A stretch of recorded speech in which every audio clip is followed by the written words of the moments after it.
আমার এই কথাটা কি তোমরা বিশ্বাস করবা? এক বাক্যে মক্কার মানুষ বলল, অবশ্যই বিশ্বাস করব। রাসূল জিজ্ঞাসা, কেন বিশ্বাস করবা? কারণ জীবনে কোনোদিন মিথ্যা বলেন না। আল্লাহর নবী বলেন, তোমরাই বলছো আমি মিথ্যা বলি নাই, বলবো না। তাহলে আমি সব সময় সত্য বলি, এখনো যা বলবো সত্য বলবো। তোমরা আমার সঙ্গে পড়ো, কুলু লা ইলাহা ইল্লাল্লাহ তুফলিহুন। আল্লাহর নবী মানুষের সামনে দাঁড়াইয়া কালেমার দাওয়াত দিলেন, বললেন লা ইলাহা ইল্লাল্লাহু মুহাম্মাদুর রাসূলুল্লাহ সাল্লাল্লাহু আলাইহি ওয়াসাল্লাম। এতদিন তোমরা গাছের পূজা, মাছের পূজা, সূর্যের পূজা, চন্দ্রের পূজা, পাথরের পূজা, এমনকি তোমরা মূর্তির পূজা, সব পূজা করছো, গোলামি করছো 360 জনের। আজকের থেকে লা ইলাহা ইল্লাল্লাহ, নেই কোনো মাবুদ আল্লাহ ছাড়া। আর এতদিন তোমরা আমাকে বলছো আব্দুল্লাহ পুত্র মুহাম্মদ। আজকের থেকে আমি শুধু মুহাম্মদ নয়, আমি হলাম মুহাম্মাদুর রাসূলুল্লাহ। যুবক ভাইরা আমার, শুরু হয়ে গেল গন্ডগোল। 40টা বছর পর্যন্ত আমার নবীর বিরুদ্ধে একটা মানুষ কথা বলে নাই, কেউ নবীর আঘাত দেয় নাই। এই মজলিসে নবীর আপন চাচা আবুল আহাব পাথরটা লইয়া নবীর সামনে গিয়া কয়েক জন্য ডাকছ, সারাটা দিন আমাদের নষ্ট করছো, তুমি ধ্বংস হো। নাউযুবিল্লাহ। নবীর পাথর লেগে গেছে মারার লেগে। আল্লাহ সাথে সাথে দাঁত ভাঙা জবাব দিয়ে সূরা আল-হাব নাযিল করেছে, তাব্বাত ইয়াদা আবি লাহাব ওয়া তাব্বা মা আগনা আনহু মালুহু ওয়া মা কাসাব। আল্লাহ বলেন, আবুল আহাব আমার বন্ধু ধ্বংস হবে না, বরং তোর 2টা হাত ধ্বংস হয়ে যাবে, ধ্বংস হয়ে গেছে। আর তোর মাল আওলাদ কোনটাই কাজে আসবে না, আসে অনেক। যুবক ভাইরার সাথে সাথে আয়াত নাযিল করে জবাব দিছে। রাসূল যখন সেদিন থেকে কালেমার দাওয়াত প্রকাশ্যে দেওয়া শুরু করলো, মক্কার মানুষ নবীর বিরোধিতাও শুরু করলো, বিরোধিতা শুরু করছে। যারা কালেমা পড়ে তাদের উপরে নির্যাতন শুরু করছে, নির্যাতনের স্টিম রোলার চাপায়া দিছে। কোনোভাবে নবীকে আটকাইতে পারে না, ব্যর্থ হয়ে গেছে। শেষ পর্যন্ত তারা রাসূলের কাছে যায়, একদল বিশাল বাহিনী নিয়ে, শিক্ষিত মানুষ নিয়ে রাসূলের কাছে যায়, কিন্তু কথার মায়ের কাছে বইয়া তারা হারে। প্রত্যেকবারই যায় কিন্তু হাইরা যায়। লজ্জিত হইয়া তারা সিদ্ধান্ত নিল, যতবার মুহাম্মদের কাছে যাই ততবার লজ্জিত হই, তার সঙ্গে পারি না কথা বলে। একজন তাদের মধ্যে বলল, তোমরা যতবার যাইবা ততবার বেজ্জতি হইবা, কারণ মুহাম্মদের কাছে যে ইলম, এটা হলো আসমানী ইলম, আর তোমরা যে ইলম নিয়ে যাও এই ইলমের কোনো ভ্যালু নাই। তখন মক্কার মানুষ বলতে, করবোটা কি? বলে, গোটা মক্কা নগরীতে আসমানী ইলম বলা লোক নাই, মদিনাতে অভাব নাই। তাহলে তোমরা মদিনার থেকে আসমানী ইলম বলা লোক হায়ার করে নিয়ে আসতে পারো মুহাম্মদের সঙ্গে টকশো করার জন্য। এরা একটা মিটিং করে 400-450 কিলোমিটার দূর মদিনায় গেল। তখনকার ইহুদিদের পাদ্রী, তাওরাতের আলেমরা ছিল। এই মক্কার থেকে বিজ্ঞ সর্দাররা চলে গেল মদিনায়। রাসূলের সঙ্গে কথা বলে পারে না, তাই তারা হায়ার করে নিয়ে আসবে।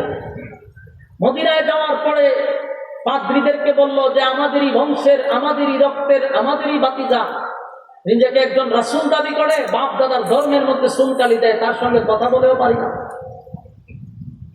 ভারাক্রান্ত মন নিয়ে আমরা 450 কিলোমিটার জার্নি করে আপনাদের কাছে আসছি, আমাদেরকে আপনারা উদ্ধার করুন, আমাদের বাপ দাদার ধর্মকে আপনারা যেভাবেই হোক ইজ্জত রক্ষা করুন, চলুন আমাদের সঙ্গে, আব্দুল্লাহর পুত্র মুহাম্মদের সঙ্গে আপনারা টকশো করবেন।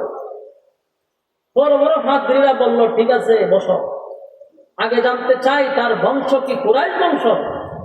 মক্কার লোকেরা কহ কুরাইশ বংশে জন্মগ্রহণ করছে। তার বাবার নাম কি আব্দুল্লাহ ছিল? বলে হ আব্দুল্লাহ ছিল। তার মার নাম কি আমেনা ছিল? বলে হ আমেনা ছিল।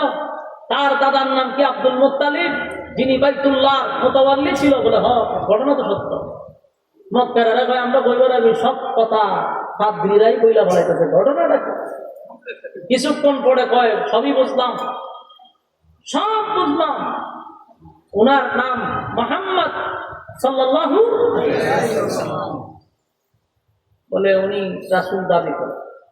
ফাদ্রীরা বলে সব ঠিক আছে, আমাদের যাওয়ার দরকার নাই, আমরা তিনটা প্রশ্ন বলে দিব আপনাদেরকে। যদি 3 প্রশ্নের জবাব উনি দিতে পারে তাহলে বুঝবেন উনি আল্লাহর পয়গম্বর, এতে কোনো সন্দেহ নাই। আপনারা কালেমা পড়া ঈমান আনবেন।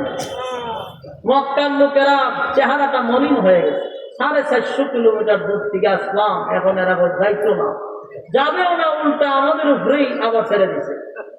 3 প্রশ্নের জবাব যদি দিতে পারে উনি আল্লাহর পয়গম্বর, সন্দেহ নাই। কারণ এই 3 প্রশ্নের জবাব পৃথিবীর কোনো মানুষ দিতে পারবে না।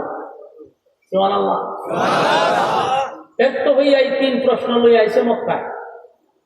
কারণ যতবার রাসূলের কাছে গেছে এরা কিন্তু রাসূলের সাথে কথা বলে পারে না।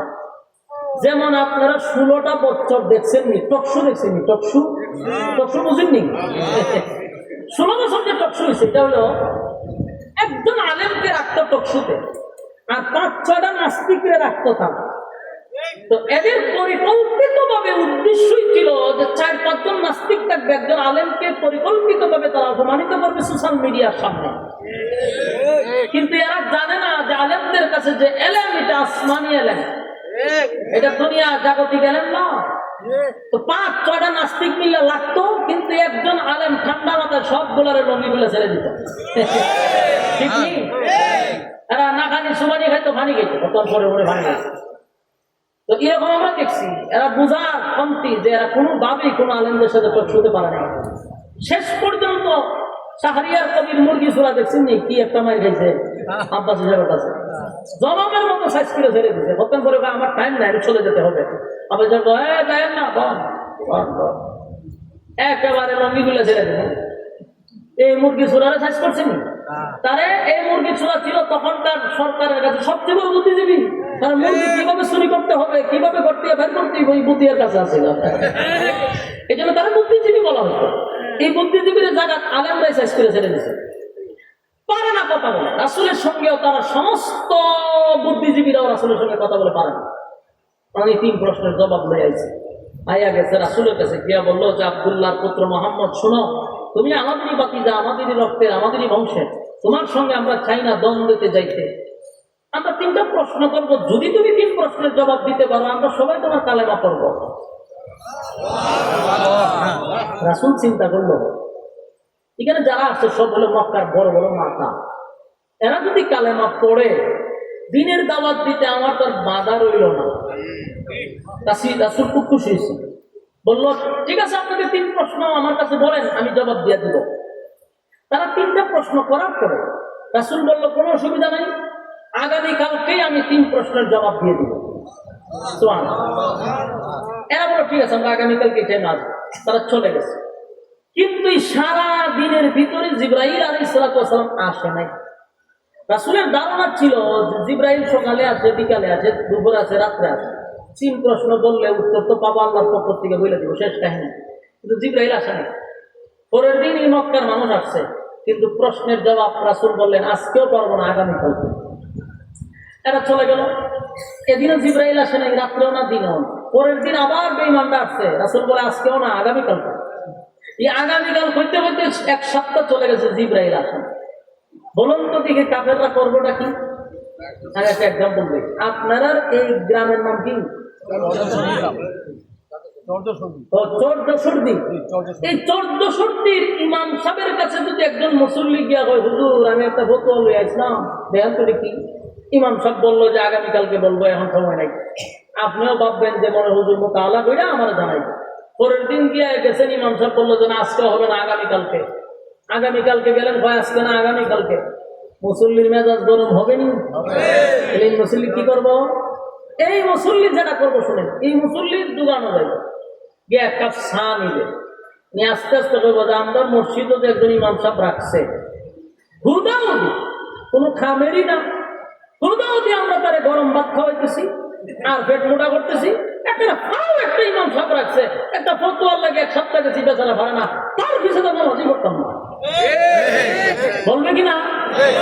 পুরা গ্রামের মধ্যে একটা আস্তে আস্তে গ্রামে গঞ্জে শহরে মধ্যে সব দোকানে গালাগালি দুই মাসের বিরুদ্ধে এই গালাগালি শুরু হইল। ঠিক এই কাজটা মক্কাবাসী করছে। দোকানপাটে শহরে বন্দরে গ্রামে গঞ্জে সব জায়গায় আল্লাহ নবীর বিরুদ্ধে অপপ্রচার শুরু করছে। উনি যদি নবী হইতো 3 প্রশ্নের জবাব দিত, 3 প্রশ্নের জবাব দিতে পারে না, উনি কোন নবী না। নাউজুবিল্লাহ।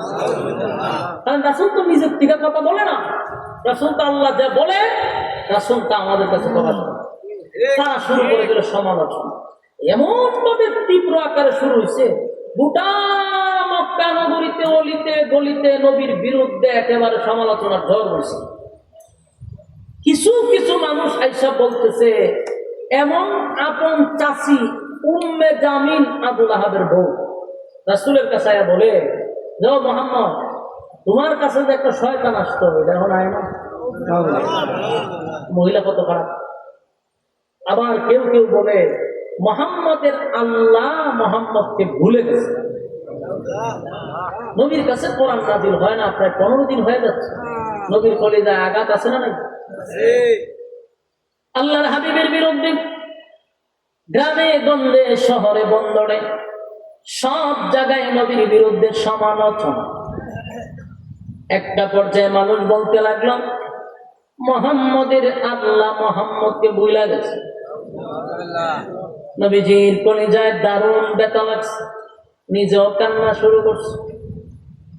একদিন 2 দিন লাগে, হাবিবে কিবরিয়া 15 দিন পর্যন্ত শুধু চোখের পানি ছাড়ছে, মুক্তার দানার মতো নবী কান্ত, টপ টপ করে নবীর দাড়ি মুবারক ভিজে পানি পড়ত। আসমানের দিকে তাকায়া থাকত, কখন জিবরাইল নামলো। কান্না শুরু করে দিল হাবিবে কিবরিয়া, কান্দে, হায় রে মক্কার মানুষ আমারে বলে আমার মালিক নাকি আমারে ভুলে গেছে। আসমানের দিকে তাকাইয়া নবীও গুনগুনাইয়া বলতে লাগলো, মালিক গোটা মক্কার মানুষ বলে আপনি নাকি আমারে ভুলে গেছেন। আল্লাহ কি এমন অপরাধ করলাম গো, কোরআনের আয়াত আপনি বন্ধ করে দিলেন। আল্লাহ আমার প্রতি আপনি কেন রাগ করলেন, কেন আমারে ভুলে গেলেন? নবীজি কান্না শুরু করছে। যুবক ভাইরা, 1 দিন 2 দিন নয়, 15 দিন পর্যন্ত নবী কাঁদছে। কান্নার কারণে একদিন জিবরাইল আলাইহিস সালাতু ওয়াস সালাম নবীর সামনে এসে হাজির। 15 দিন ঘুরাইছে। আল্লাহ হাবিব জিবরাইলের দিকে তাকাইয়া অভিমানের সুরে নবী বললেন, জিবরাইল রে, কেন 15 দিন আসলি না? আজকে কেন আসলি? 15 দিন কেন আসলি না? জিবরাইল কয়, হুজুর আমি আসতে চাই, আমার আল্লাহ আমারে আসতে দেয় না। আল্লাহর নবী বলেন, কেন আসতে দেয় না? আমার মালিক কি আমার প্রতি রাগ করছে রে?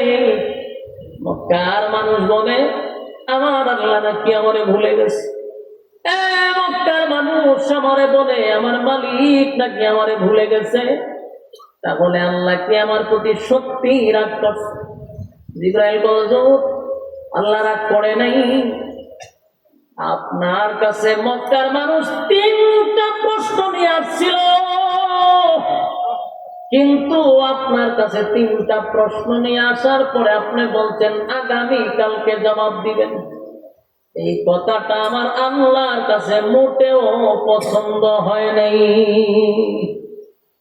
এখান থেকে আপনার উম্মতকে শিক্ষা দিল, নেক্সট টাইমে যেন কোন উম্মত এমন ভুল না করে। এই জন্য আল্লাহ 15 দিন কোরআনের আয়াত বন্ধ করে দিচ্ছে। এটার 2টা কারণ। একটা হলো উম্মতকে শিক্ষা দেওয়ার জন্য, 2 নম্বর কারণ হলো নবীর উপরে যে কোরআন নাজিল হইতে যাব খুব মারাত্মক লোড, এটার ওজন খুব মারাত্মক।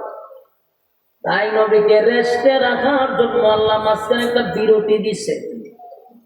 আমার যুবক ভাইয়েরা,